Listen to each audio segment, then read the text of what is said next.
Video आवडला असेल तर प्लीज लाईक करा, सबस्क्राईब करा, शेअर करा आणि जर कधी आपण नवीन व्ह्यूवर असाल तर आपल्याला सबस्क्राईब बटन फक्त एकदाच प्रेस करायचं आहे आणि त्या बाजूला बेल आयकॉन असलेले बटन प्रेस करून त्या ठिकाणी ऑल म्हणायचं आहे. नमस्कार मित्रांनो, कलाश्री आर्टच्या या ड्रॉइंग क्लासमध्ये आपलं हार्दिक स्वागत आहे. मित्रांनो, रिसेंटली आम्ही शिवजयंतीनिमित्त राज्यस्तरीय ड्रॉइंग कॉम्पिटिशन अरेंज केली होती आणि त्याच्यात आपण भरभरून प्रतिसाद दिला. सगळ्यांची ड्रॉइंग्स पेंटिंग्स छान होती, उत्कृष्ट होती. त्याचा रिझल्ट लागलेला आहे, तो आपण पाहिलाही असेल. तरी आपण सगळ्यांनी सक्रिय सहभाग घेतला, त्याबद्दल कलाश्री बहुउद्देशीय संस्था यांच्याकडून मी तुलसीदास वाघ आपले हार्दिक धन्यवाद करीत आहे. मित्रांनो, आपल्या या ड्रॉइंग क्लासमध्ये आपण बरेच काही शिकलो आहोत. Memory drawing, design, object, steel life, digital art, digital painting, calligraphy, animation वगैरे आणि बरेच काही. तर आज आपण आजच्या भागामध्ये टी शर्ट डिझाईन हे आपण शिकणार आहोत. डिझाईन या विषयाअंतर्गत टी शर्ट साठी डिझाईन बनवणे हे आज आपण शिकणार आहोत. यामध्ये मुलांसाठी टी शर्ट आणि मुलींसाठी टॉप असे आपण म्हणू शकतो. तर चला आज आपण टी शर्टची डिझाईन बनवूयात.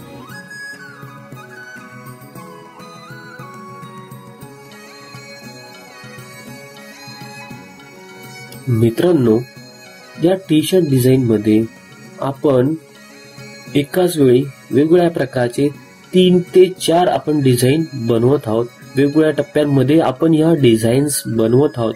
तरी आपण सगळ्यांनी याचा आस्वाद घ्यावा आणि प्रॅक्टिस करावी, हाच हेतू.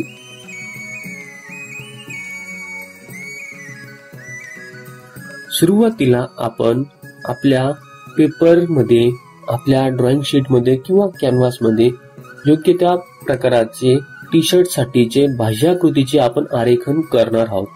आउटर शेप किंवा बाह्याकृतीचे आरेखन आपण त्याला म्हणू शकतो. रॅबिट स्केच करून त्यामध्ये आपण इतर काही डेकोरेटिव्ह फॉर्म्स कसे अरेंज करणार आहोत याबद्दल आपण स्केच पाहूयात. या ठिकाणी टी शर्ट साठीचे बाह्याकृतीचे आरेखन झालेलं आहे. तर त्याच्या आतमध्ये इंटरनल पार्ट साठी, डेकोरेशन साठी काही जॉमेट्रिकल शेप्स या ठिकाणी मी ड्रॉ करीत आहे. जसे उदाहरणार्थ स्क्वेअर, रेक्टँगल याचे शेप्स घेऊन एक तुळशी वृंदावन यासाठीची डिझाईन यामध्ये मी क्रिएट करीत आहे. रेक्टँगल, स्क्वेअर चे आयताकृती शेप्स ड्रॉ झाल्यानंतर वरच्या साईडला, अप्पर साईडला मी कॅलिग्राफी मध्ये तुलसी हे नाव या ठिकाणी लिहित आहे. कॅलिग्राफी हा एक ड्रॉइंग मधलाच एक पार्ट आहे. तो अजून आपण डिटेल्स दुसऱ्या भागामध्ये बघू शकतो. यालाच आजकाल डिजिटल कॅलिग्राफीची ही जोड मिळालेली आहे. मित्रांनो, तुलसी नाव या ठिकाणी निघून झाले आणि त्यामध्ये मी थोडीशी एक डिझाईन ऍड केलेली आहे. थोडे चांगल्यापैकी आपण ती करण्याचा प्रयत्न करा. मी या ठिकाणी रफ स्केच केले आहे. रफ स्केच झाल्यानंतर मला एक अंदाज येण्यासाठी मी या ठिकाणी स्केच केले आहे आणि त्यावर आता आपण पेंट करूयात. एक ढोबळ मानाने स्केच केल्यानंतर आपल्याला फायनल ड्रॉइंग कसं असेल अशा प्रकारची एक इमेज आपल्या माइंड मध्ये सेट होते आणि त्याच प्रकारे आपण किंवा त्या प्रवाहासोबत आपण आपलं पेंटिंगचं काम पूर्ण करू शकतो किंवा पुढे नेऊ शकतो. या ठिकाणी ड्रॉइंग झाल्यानंतर मी लाईट पिस्ता कलरची शेड घेऊन प्लेन वॉश या ठिकाणी पेंट करीत आहे. वॉश पेंट करताना नेहमीप्रमाणेच प्लेन वॉश पेंट करत आहे. वॉश पेंट करताना, कलर पेंट करताना नेहमीप्रमाणेच वॉटर बाउल आपल्या ज्या हाताने आपण पेंट करतो म्हणजेच आपण उजव्या हाताने पेंट करत असाल तर उजव्या हाताला आणि डाव्या हाताने पेंट करत असाल तर डाव्या हाताला अशा प्रकारे वॉटर पॉटची रचना असावी. तसेच त्याच हाताला तुमचे कलर डिश, पॅलेट आणि कलर्स हे असावेत. जनरली कलर्स हे ओपन करून ठेवावेत. पोस्टर कलरने कलर करत असाल तर ते बॉटलचे कॅप्स ओपन करून ठेवावेत, जेणेकरून तुमच्या कामाचा स्पीड वाढतो. कलर ओपन करण्यात तुमचा वेळ जात नाही.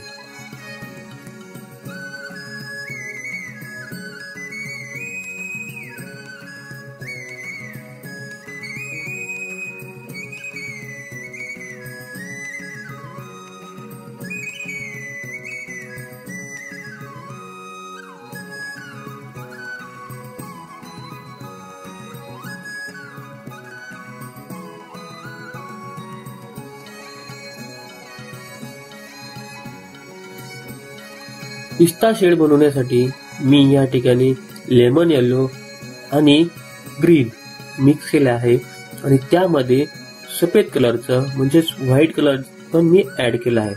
अशा प्रकारे ही लाईट पिस्ता कलरची शेड या ठिकाणी क्रिएट करून प्लेन रंगकाम केले आहे. तसंच ड्रॉइंगच्या बॉटम साइडला मी ही शेड थोडी चेंज केली आहे. तर या शेड मध्ये मी थोडा ग्रीन आणि हलकासा ब्लू मिक्स करून एक थोडीशी डार्क शेड मी या ठिकाणी पेंट करतोय. एक कॉम्बिनेशन या ठिकाणी मी क्रिएट केलं आहे. तुम्ही अशा प्रकारचे कॉम्बिनेशन कलर स्कीम्स यूज करून आकर्षक कसे ड्रॉइंग बनवू शकता. या ठिकाणी बॉटम साइडची शेड मी 2 टप्प्यांमध्ये पेंट केली आहे. एक थोडी मीडियम टोन, त्याला आपण टिंट शेड असं म्हणू शकतो, त्याला आपण टोन म्हणू शकतो, आणि त्याची डार्क शेड या ठिकाणी थोडीशी बॉटम साइडला मी पेंट केली आहे. तीच डार्क शेड मी वरती टी शर्टच्या अप्पर पार्टला म्हणजेच गळ्याच्या पार्टला मी पेंट केली आहे, जेणेकरून अप्पर साइडला पण त्या कलरचं वेट यावं अशा पद्धतीने. त्यानंतर मी कलर पूर्णपणे वाळू दिला आहे.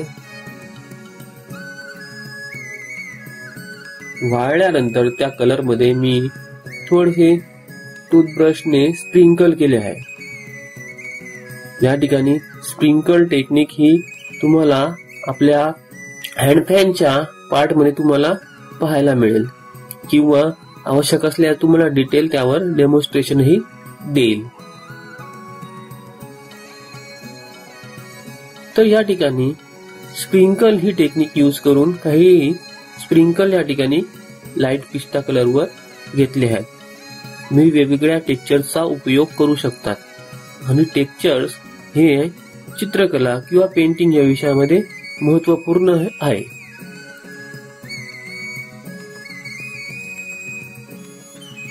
तर या ठिकाणी मी पण जे तुलसी नाव लिहिलं होतं त्या तुलसी नावाला, त्या कॅलिग्राफीला आपण रंगविणार आहोत.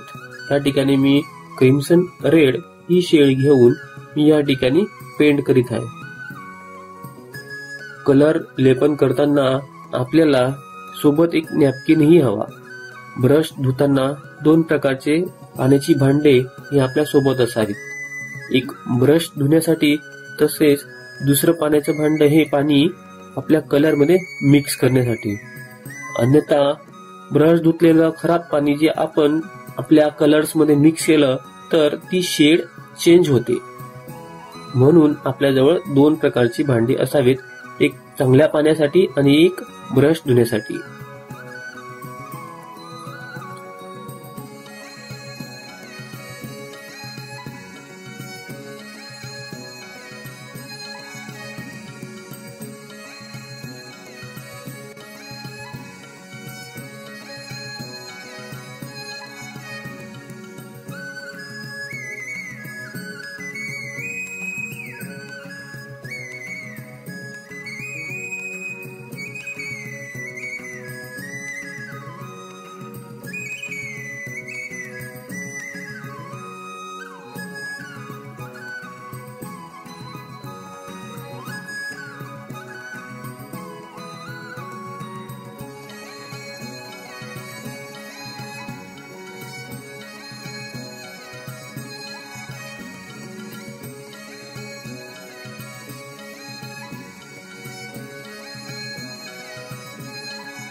एक ब्लँक पेपरही सोबत असायला हवा, जेणेकरून आपण जी शेड आपण बनवित आहोत ती शेड चेक करण्यासाठी त्या पेपरवरती लावायची आणि पाहिजे त्या प्रमाणामध्ये आपण कलर मिक्स करत राहायचे, जेणेकरून आपल्या मनाजोगी शेड बनली आणि त्या पेपरवर कलर लावून आपण चेक केली, नंतर आपण आपल्या पेंटिंगवर ते यूज करू शकतो.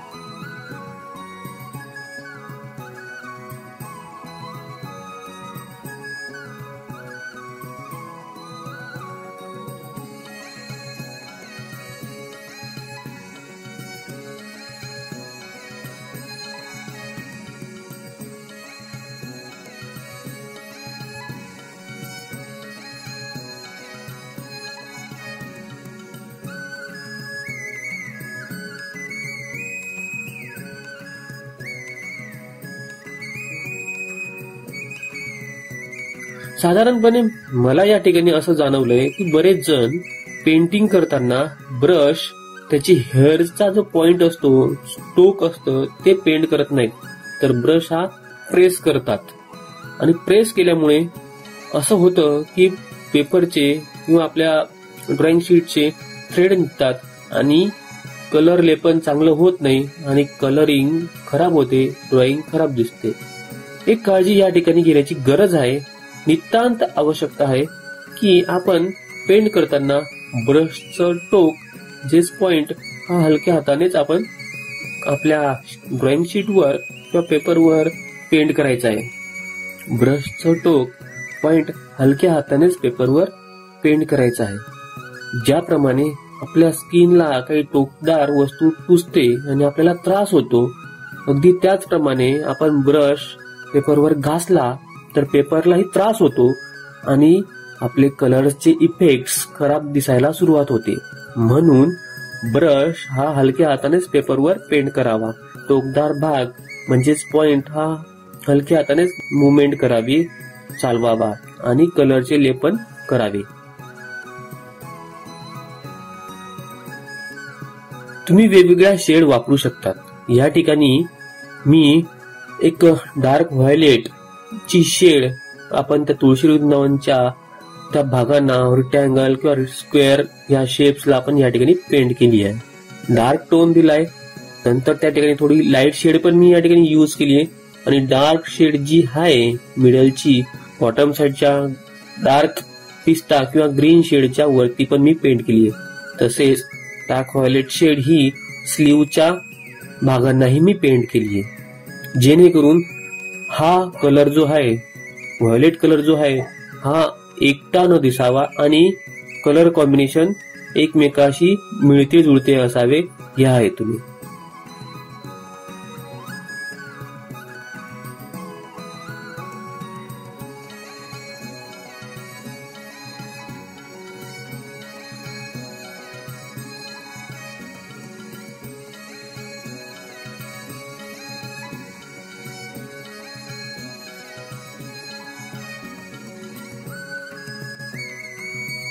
मित्रांनो, लॉकडाऊनच्या काळामध्ये मी बरीच चित्रे तयार केलीत, पेंटिंग्स केलीत, परंतु सगळीचे सगळे पेंटिंग शूट करणे शक्य झालं नाही.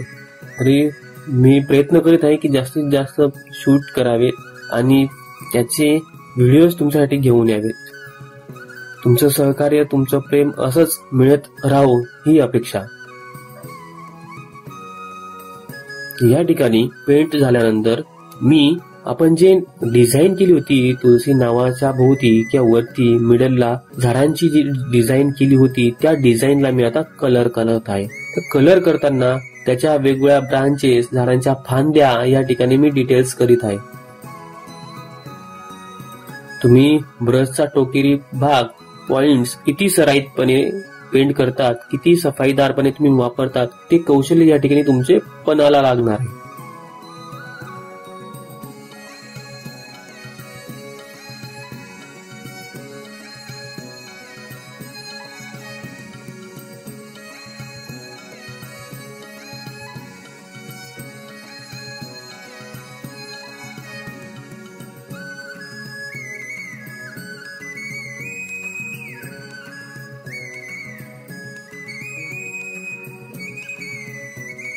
या ठिकाणी झाडांच्या फांद्यांची डिझाईन पूर्ण झाली आणि पूर्ण झाल्यावर या ठिकाणी मी पानांची डिझाईन या ठिकाणी पेंट करीत आहे. पानांची डिझाईन म्हणजे काय, मी या ठिकाणी तुळशीची पानं जशी छोटी असतात त्या पद्धतीने मी छोटी छोटी या ठिकाणी स्टिपलिंग करतोय आणि पानांचा लुक येण्यासाठी मी या ठिकाणी ते स्टिपलिंग जे करतो आहे ती थोडी पानांच्या शेप मध्ये किंवा पसरट ओव्हल शेप मध्ये करीत आहे.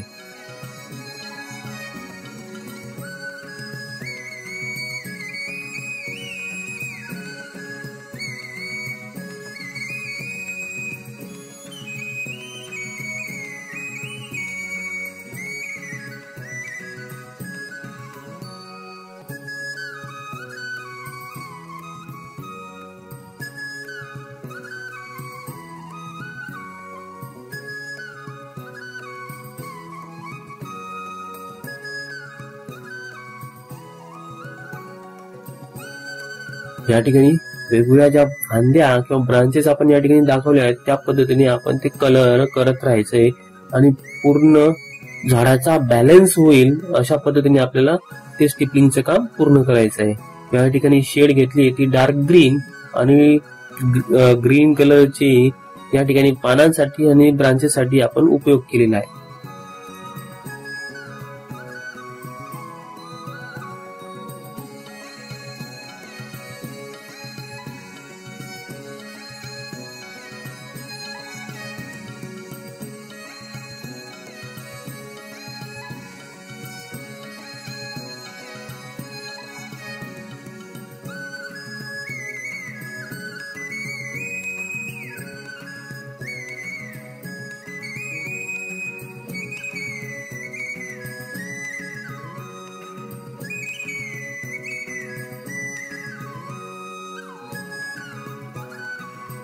ग्रीन कलर कसा करायचा हे या ठिकाणी मी नमूद करतो.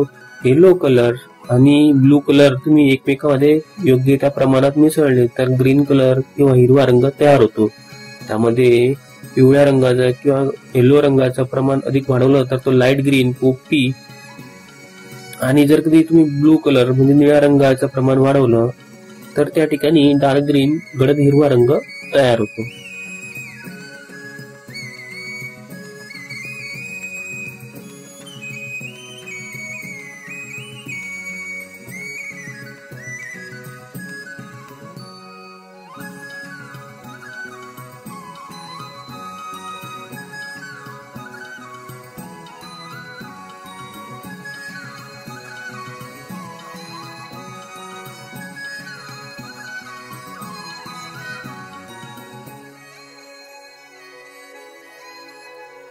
या ठिकाणी जर की समजा तुम्ही ब्लू म्हणजे निळ्या शेड मध्ये तुम्ही फिरोजी हा कलर जर कधी तुम्ही वापरला तर तुम्हाला ग्रीनची वेगळ्या पद्धतीने शेड मिळेल. आणि जर कधी समजा तुम्ही पर्शियन ब्लू किंवा त्याला दुसरं एक अजून एक नाव आहे ऑक्सफर्ड ब्लू, नेव्ही ब्लू पण काही जण म्हणतात, ती शेड तुम्ही युज केली तर तुम्हाला ग्रीनच्या वेगवेगळ्या शेड मिळतात. या ठिकाणी झाडाच्या पानांची डिझाईन आपण पूर्ण केली आहे. तसेच बऱ्यापैकी आउटलाईन केली आहे. आउटलाईन झाल्यानंतर या ठिकाणी बॉटम साइडला मी थोडं स्टिपलिंग करतोय. स्टिपलिंग ही ब्रशने न करता या ठिकाणी मी बट्स उपयोगी घेतले आहेत. आपण असेही वेगवेगळे टूल्स स्वतः बनवून उपयोगी आणू शकतात. त्या बट्सने मी या ठिकाणी स्टिपलिंग करीत आहे. डार्क ग्रीन कलरची या ठिकाणी स्टिपलिंग ही अजून आकर्षक दिसेल, छान दिसेल.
तर मित्रांनो, अशा पद्धतीने आपण या टी शर्टच्या डिझाईनचे कलर काम पूर्ण केले. कसं वाटलं हे कमेंट बॉक्स मध्ये आम्हाला जरूर कळवा. मित्रांनो, या ठिकाणी टी शर्टच्या आपण 3 ते 4 डिझाईन्स बघणार आहोत. म्हणजेच काय, एक वर एक फ्री असं तुम्ही म्हणू शकता. तर ठीक आहे, या ठिकाणी पहिली डिझाईन आपण पूर्ण केली आहे.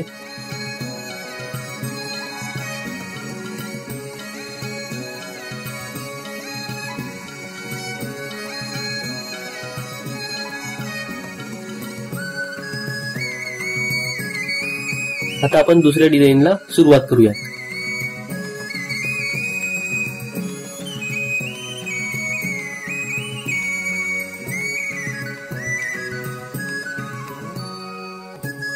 मित्रांनो, पहिली डिझाईन या ठिकाणी आपण कंप्लीट केली आहे.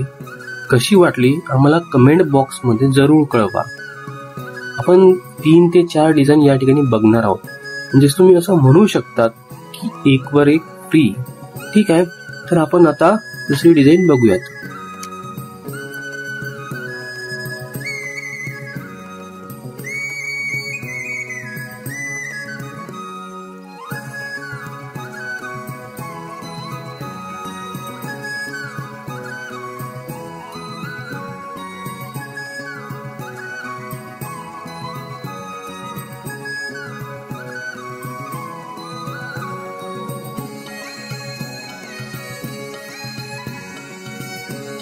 हे दुसऱ्या डिझाईनचं स्केच आहे. या स्केचमध्ये मी एक आपले जे वैदिक ग्रंथ असतात त्या वेदांचं नाव वेदांत असं टेक्स्ट घेतले आणि काही फ्लावरची डिझाईन केली. टेक्स्ट हे बोल्ड मध्ये घेतले. तर या टी शर्ट डिझाईन मध्ये नावानुसार लाईट ऑरेंज कलरचा एक वॉश किंवा बॅकग्राऊंड पेंट मी या ठिकाणी करीत आहे. बॅकग्राऊंड पेंट करताना पेंट हा प्लेन असावा. तुम्ही रंगामध्ये पाण्याचा वापर किती करतात हे या ठिकाणी महत्वाचं ठरतं. जर कलर मध्ये जास्त पाणी झालं तर तो पातळ कलर होऊन पारदर्शकतेचं प्रमाण जरा जास्त असतं आणि ते डल होऊ शकतं. जर तुम्ही ब्रश घासत असाल, ब्रश प्रेस करत असाल तर पारदर्शकतेचं प्रमाण जास्त होऊन पेपर चित्रे निघून कलर डल होऊ शकतो. आणि जर कलर मिक्सिंग मध्ये पाण्याचं प्रमाण कमी असेल तर कलर हा खूपच जास्त थिक होऊन त्यावर पेंट करताना लाईन्सचे टेक्स्चर्स, ब्रशचे स्ट्रोक्चरचे पॅटर्न्स क्रिएट होतात आणि ते ड्राय झाल्यानंतर त्यावर त्या लाईन्स स्पष्ट दिसतात. म्हणून पाण्याचं प्रमाण हे मीडियम असावं.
कलर फिल करताना आपल्या ड्रॉइंग मध्ये कलरची ऍक्युरेसी ही खूप महत्वाची असते.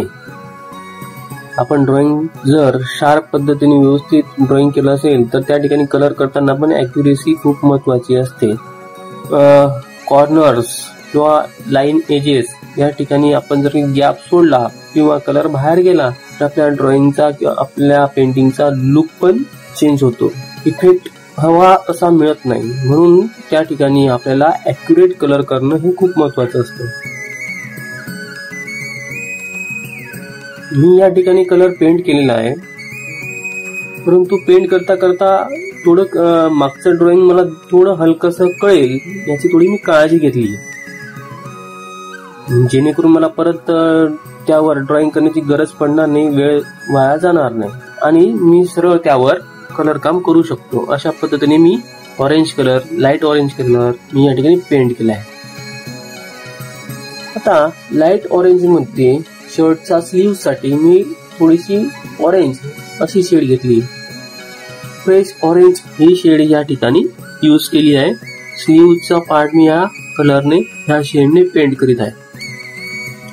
मित्रांनो, memory drawing, steel life, free hand drawing, nature drawing किंवा सिनरी, ऑब्जेक्ट, डिझाईन किंवा कन्सेप्ट आर्ट, पिक्टोरियल वगैरे किंवा जॉमेट्री हे जे विषय आहेत या सगळ्यांचं आपापल्या ठिकाणी खूपच सारं महत्व आहे आणि आपण वेगवेगळ्या विषयांची सतत प्रॅक्टिस करत राहणं हे महत्वाचं आहे, जेणेकरून आपलं स्किल डेव्हलप होईल आणि आपण अधिक चांगल्या पद्धतीने पेंटिंग्स बनवू शकू. कुठलेही स्किल किंवा कुठलीही गोष्ट आपण प्रयत्न केले तर आपल्याला अधिक चांगल्या पद्धतीने जमते. प्रयत्नच केले नाहीत किंवा आपण काही गोष्टी ऍक्टिव्हिटीज केली नाही तर आपल्याकडे जे असलेले नॉलेज किंवा आपलं जे आहे ते स्किल ते सुद्धा त्याला गंज लागण्याची शक्यता असते, म्हणजेच ते डाऊन होण्याची शक्यता असते. जसं करत करत अभ्यास जडमती होत सुजान, त्याच पद्धतीने आपण आपली प्रॅक्टिस किंवा आपली पेंटिंग बनवण्याचं काम हे कंटिन्यू ठेवायला पाहिजे. जसा वेळ मिळेल तसं आपण आपलं काम करत राहायचं, आपलं इमॅजिनेशन, क्रिएटिव्हिटी वाढवत राहायची. या ठिकाणी मी रंगकाम हे बऱ्यापैकी कम्प्लीट केलेलं आहे. वेदाचा जो मी पॅच टाकला होता, तो बॉक्स टाकला होता, त्या ठिकाणी ऑफ व्हाईट सारखा मी कलर या ठिकाणी पेंट केला आहे. वरती आणि खाली फ्लावर्स होते त्यांना पण पेंट केले आणि वेदांत हे टेक्स्ट होतं त्याला मी पेंट केले. या ठिकाणी फ्लावर्स आणि टेक्स्ट साठी मी रेड कलरने कलर केलेले आहे आणि ऑफ व्हाईट हे त्या पॅच साठी एक ओल्ड पेजचा लुक येण्यासाठी थोडस ऑफ व्हाईट, येलो वगैरे अशा पद्धतीचे शेड या ठिकाणी मिक्स करून मी पेंट केला आहे.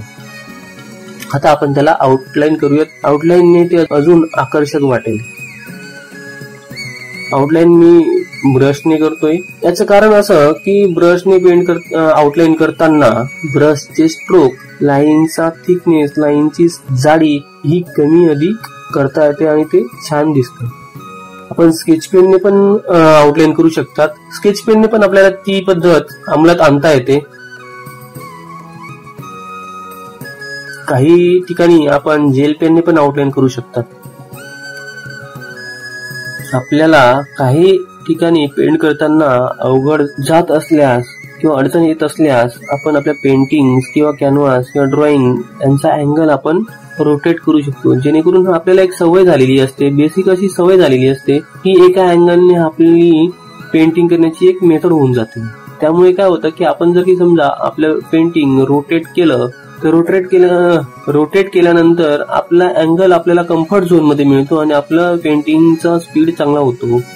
जर कधी आपण तोच अँगल घेऊन बसलो तर आपल्याला आपला हात वेगवेगळ्या अँगलने वळवावा लागेल. कदाचित आपण तसं जरी नाही केलं तर मग आपल्या कामाचा स्पीड या ठिकाणी कमी होतो. तर या ठिकाणी आपण आउटलाईन करत आहोत. आउटलाईन करता करता सोबत काही डेकोरेटिव्ह फॉर्म्स आपल्याला जरी ऍड करता आले तर तेही आपण ऍड करत आहोत. मी या ठिकाणी एक सांगू इच्छितो की जर आपण क्रेयॉन्सने जर कलर करत असाल तर आपल्याला आउटलाईन ही अगोदर करायची आहे. अगोदर केल्यामुळे त्याचा फायदा होतो, कारण की ऑइल पेस्टल जे असतात हे किंवा क्रेयॉन जे असतात हे ऑइली असतात. त्यावर आउटलाईन साठी ब्लॅक कलर किंवा स्केच पेन वगैरे व्यवस्थित सुरळीत चालत नाही, म्हणून आउटलाईन ही अगोदर करायची असते. आणि जर कधी समजा तुम्ही वॉटर कलर, पोस्टर कलर वगैरे जरी वापरत असाल, ऍक्रेलिक कलर जेही तुम्ही वापरत असाल, तर त्या ठिकाणी आउटलाईन तुम्ही नंतर केली तरी चालते. आणि जर तुमचा कामाचा शार्पनेस वगैरे चांगला असेल तर कदाचित तुम्ही आउटलाईन नाही केली तरी चालते. मी या ठिकाणी आउटलाईन करत आहे की जेणेकरून आउटलाईन केल्यामुळे पेंटिंग अजून आकर्षक दिसते. आणि डेकोरेटिव्ह फॉर्म्स वगैरे हे ब्लॅकने आउटलाईन करते वेळी मी त्या ठिकाणी आयत्या वेळी मी ड्रॉ करतो, त्याच्याने अजून चांगलं दिसतं, म्हणून मी आउटलाईन या ठिकाणी करीत आहे.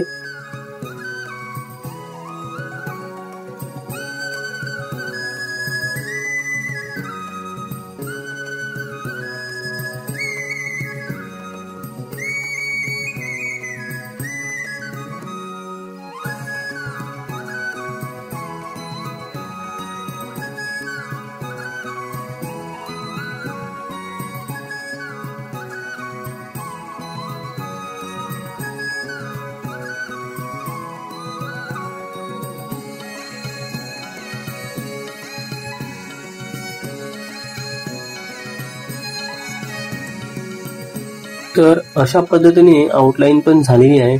खूप छान अशी पेंटिंग वाटते.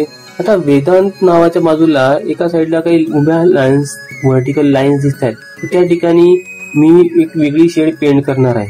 आणि तो कलर पेंट करण्यासाठी, स्ट्रेट लाईन येण्यासाठी मी या ठिकाणी स्केलचा यूज करीत आहे. स्केल आणि ब्रश एकमेकांचा आधार देऊन या ठिकाणी सरळ अशी लाईन्स मी ड्रॉ करीत आहे. आणि त्या ड्रॉइंग केलेल्या सरळ लाईन्स या आपल्या ड्रॉइंगला खूप सपोर्ट देतील, बॅलन्स येईल. मार्केटमध्ये बोपेन नावाचं एक टूल मिळतं, ते टूल वापरून तुम्ही स्ट्रेट लाईन ड्रॉ करू शकता, ज्यामध्ये कलर पिक करायचा असतो आणि आपल्या सरफेसवर पेंट करायचा असतो.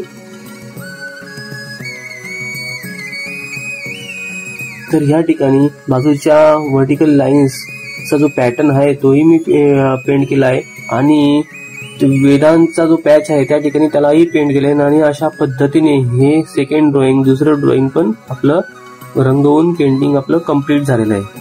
हे ड्रॉइंग तुम्हाला कसं वाटलं आम्हाला कमेंट बॉक्समध्ये जरूर कळवा. व्हिडिओला लाईक करा, शेअर करा, सबस्क्राईब करा.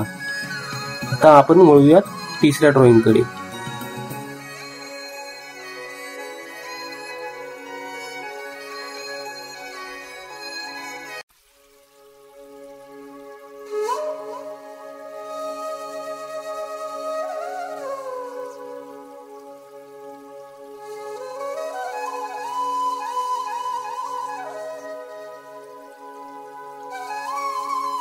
हे आहे टी शर्टचं तिसरं ड्रॉइंग.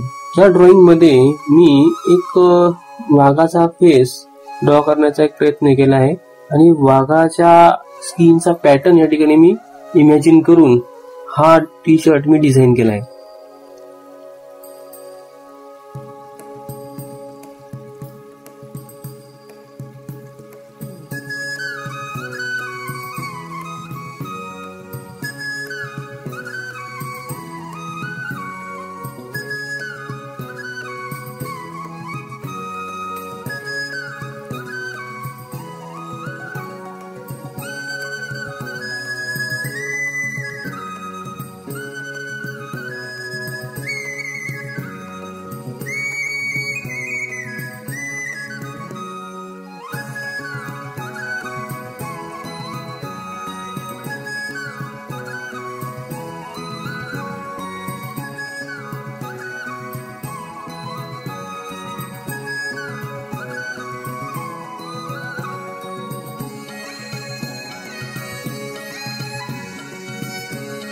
ॲनिमल्स हेही आपल्या इको सिस्टम मध्ये खूप महत्वाचे असतात आणि त्यांचे कलर्सही खूप आकर्षक असतात.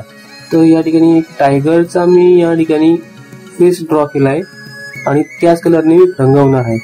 म्हणून या शर्टला मी लेमन येलो हा प्लेन कलर घेऊन मी बॅकग्राऊंडचा वॉश या ठिकाणी पेंट करीत आहे. वॉश नेहमीप्रमाणेच प्लेन असावा ही मी काळजी घेतोय.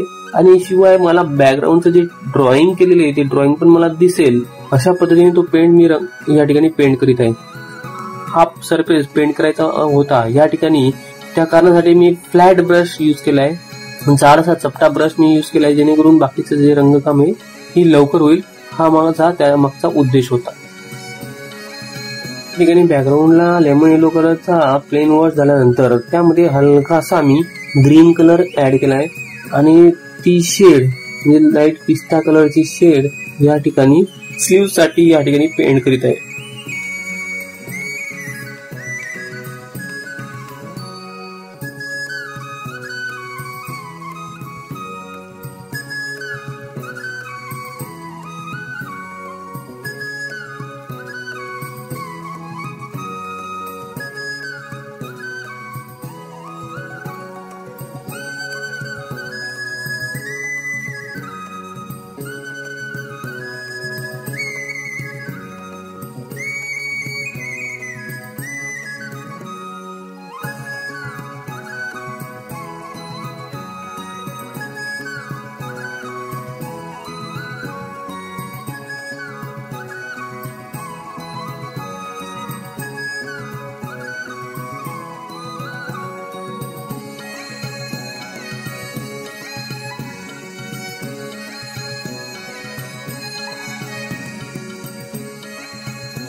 आपल्या ड्रॉइंगला बॅलन्स राहावं म्हणून ही शेड, ही पिस्ता शेड या ठिकाणी बॉटम साइडला आणि गळ्याच्या भोवती जो कॉलरचा जो शोल्डरचा जो पार्ट आहे त्यालाही मी त्या ठिकाणी पेंट केली. आता थोडीशी ग्रीन किंवा डार्क ग्रीन शेड मी या ठिकाणी घेऊन या ठिकाणी जे फ्लावर्स मी पेंट केले, फ्लावर जे मी ड्रॉ केले आहे ते फ्लावर्स मी या ठिकाणी पेंट करतोय.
या ठिकाणी बॉटम साईडचा जो पिस्ता कलर आहे, लाईट ग्रीन कलर जो आहे तो उठून दिसण्यासाठी, त्याचं पार्टिशन चांगलं दिसण्यासाठी मी झिगझॅग लाईन ही डार्क ग्रीन कलर मध्येच रंगवली आहे. आणि गळ्याच्या भोवती पण या ठिकाणी याच कलरने मी एक थोडीसा पॅच थिकनेस वाढवणारी अशी एक लाईन किंवा कलर मी या ठिकाणी पेंट करतोय.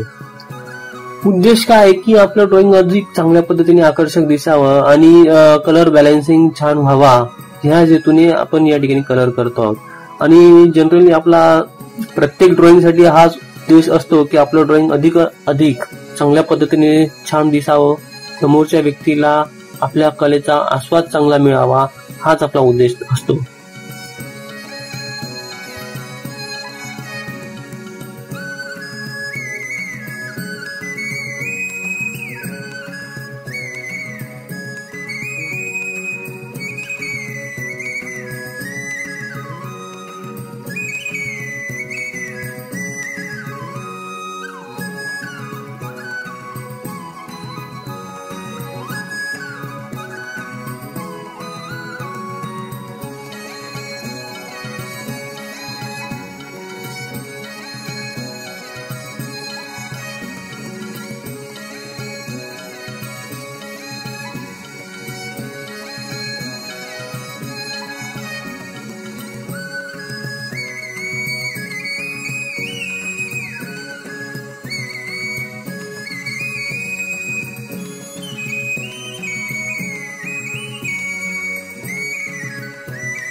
या ठिकाणी आता आपण त्या टायगरच्या वाघाच्या फेस साठी आपण कलर करत आहोत. ऑरेंज आणि क्रोम येलो ह्या शेड एकमेकांमध्ये मिक्स करून ही शेड तयार केली आहे. क्रोम येलो थोडा हलकासा ऑरेंज कलर ती शेड या ठिकाणी पेंट करतोय.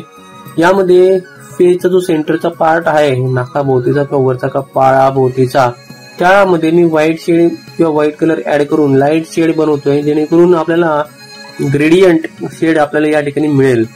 शेडिंग आपण त्या ठिकाणी चांगल्या पद्धतीने करू शकू, म्हणून मी yellow colour fresh chrome yellow तो पण मिक्स करतोय आणि त्यानंतर मी त्यामध्ये व्हाईट कलर मिक्स करून शेडिंग करतोय. चेहऱ्याचे जे पार्ट्स असतात, आयज, नोज, डोळे, नाक, त्यांच्या भोवती डेप्थ असते, थोडीशी खोलगट भाग असतात आणि काही चढ उतार असतात. ते पार्ट या ठिकाणी आपल्याला दाखवण्यासाठी काही ठिकाणी थोडे डार्क आणि काही ठिकाणी थोडे लाईट शेड पेंट करणे गरजेचं आहे. आणि त्याच मेथडने मी या ठिकाणी डार्क आणि लाईट टोन मी हे पेंट करतोय.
चेहऱ्याचे डार्क लाईट जे पार्ट आहेत ते जवळपास झाले आहेत आणि तो कलर सुकू द्यावा लागेल, वाळू द्यावा लागेल आणि काही वेळ त्यामध्ये आपला जाणार आहे. तर ती वेळ आपली वाया न जावी या अनुषंगाने मी त्या चेहऱ्याच्या बाजूचा जो बॅकग्राऊंड आहे, सरफेस आहे, त्यावर मी ब्लॅक कलरने वाघाच्या शरीरावर जे पट्टे असतात ते पट्टे मी या ठिकाणी रॅन्डमली ड्रॉ करून ते मी कलर करतोय ब्लॅक कलरने.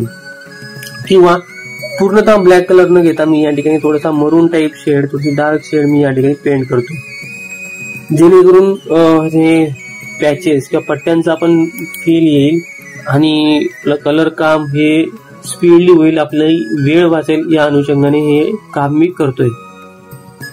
चेहऱ्याला मी lemon yellow, white, orange, chrome yellow अशा पद्धतीने जी शेड आपण तयार केली होती यांची शेड्स मी मध्ये मध्ये ऍड करून शेडिंग किंवा ग्रेडियंट मी पेंट या ठिकाणी केलेला आहे.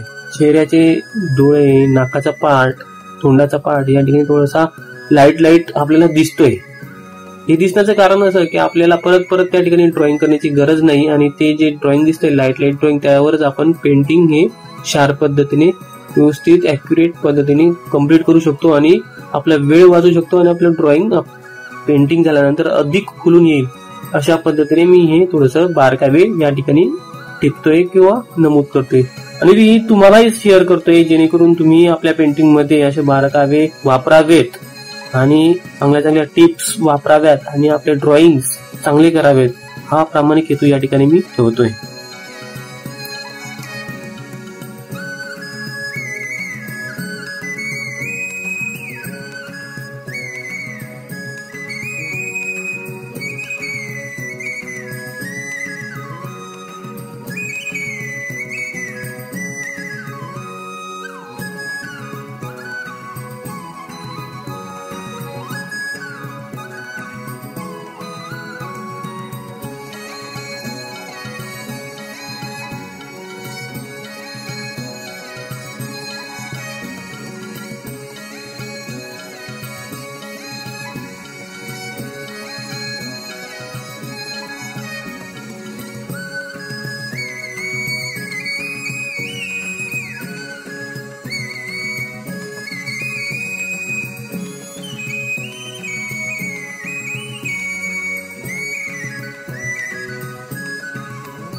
या ठिकाणी कलर पॅचेस जे आहेत त्याचं काम कम्प्लीट झालंय.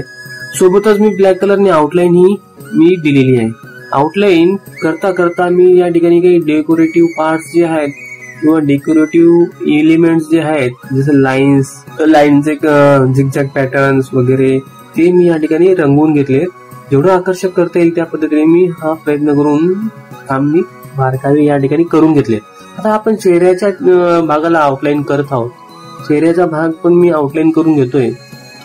आउटलाईन चांगल्या पद्धतीने झाल्यानंतर या ठिकाणी मी चेहऱ्याचा, नाकाचा, दातांचा, तोंडाचा जो पार्ट आहे तो पण मी बारकाईने आउटलाईन करून घेतली आहे किंवा आउटलाईन करून घेतोय. आणि हे सगळं झाल्यानंतर आता चेहऱ्याच्या भागावरती ते पट्टे कसे दिसतील त्याचा विचार करून मी ते पट्टे ड्रॉ करतोय. ब्रशनेस ड्रॉ करतोय आणि ब्रशनेस ते पेंट ही करून घेतोय. आणि सोबत आता त्याचा राहिला आयब्रोचा पार्ट तो आणि डोळ्याचा पार्ट तोही ड्रॉ करून पेंट करून घेतोय. चेहऱ्याच्या भागाला आउटलाईन झाल्यानंतर, नाक, डोळे वगैरे आउटलाईन झाल्यानंतर त्या ठिकाणी मी डोळ्यांचे जे आयबॉल्स आहेत, बोळ जे आहेत ते पेंट करतोय. आणि चेहऱ्याचा जो भाग आहे जिभेचा, तोंडाचा तोही मी या ठिकाणी रंगवून घेतोय. त्यामध्ये रेड कलर यूज करून त्यात अजून थोडी डार्क शेड मी डीपनेस आणण्यासाठी पेंट करतोय. दाताचाही व्हाईट कलर मी या ठिकाणी पेंट करून घेईल आणि अशा पद्धतीने आपलं हे रंगकाम खूप सुंदर दिसेल. तर अशा पद्धतीने आपण हे 3 टी-शर्ट वेगवेगळे 3 टी-शर्ट रंगवले आहेत. अजून तुम्ही आपल्या वॉलपेपरवर किंवा एंडिंग मध्ये तुम्ही अजून 1-2 टी-शर्ट्स अजून तुम्ही बघू शकता. तर ह्या डिझाईन्स, ह्या पॅटर्न्स तुम्ही जे कलर काम लक्षात ठेवायचं आणि अशीच एक प्रॅक्टिस करून दाखवायचंय. तुम्हाला प्रॅक्टिस सेशनसाठी किंवा होमवर्कसाठी म्हणून तुम्ही असेच ड्रॉइंग मला करून दाखवायचे, सेंड करायचे. त्या ठिकाणी चेहऱ्याच्या ठिकाणी थोडासा एक डार्क थोडासा ब्लॅक कलरचा थोडासा पडला होता. तर अशा वेळेस घाबरण्याचं काही कारण नाही. पोस्टर कलर आहेत ते तुम्ही ओव्हरलॅप करू शकतात. या ठिकाणी आपली जी शेड आहे ऑरेंज आणि लेमन येलोची शेड जी आहे या ठिकाणी पेंट करून त्यामध्ये व्हाईट कलर मिक्स करून ती शेड मी व्यवस्थित फील केली जेणेकरून तो टागाचा जो स्पॉट आहे तो निघून गेला. आणि अशा पद्धतीने आपलं ड्रॉइंग हे कम्प्लीट झाले. या ठिकाणी थोडा वेळ अंतराने हे ड्रॉइंग बघून नोट करायचं की आउटलाईन वगैरे राहिली आहे की नाही ती एक लक्षात घेऊन बाकी पूर्ण काम कम्प्लीट करून घ्यायचंय. आणि अशा पद्धतीने आपलं ड्रॉइंग्स कम्प्लीट होतात. मित्रांनो, तुम्हाला हे सगळे पार्ट कसे वाटले आम्हाला कमेंट बॉक्समध्ये कळवा. व्हिडिओला लाईक करा, सबस्क्राईब करा, आपल्या मित्रांना शेअर करा आणि प्रॅक्टिस करत राहा. काही शंका, काही अडचणी आल्यात केव्हाही मला विचारा. नंबर तुम्हाला दिलेलाच आहे, तुम्ही ऑनलाईनही विचारू शकतात. मी ती जरूर सॉल्व्ह करण्याचा प्रयत्न करेन. नेक्स्ट सेशन माझा ऑनलाईन व्हर्च्युअल गॅलरी संदर्भात असणार आहे. मी त्याबद्दल काही प्रयत्न करतो आहे आणि ते तुम्हाला दाखवेल. तर तुमच्या शुभेच्छा अशाच आमच्या सोबत असू द्या. धन्यवाद.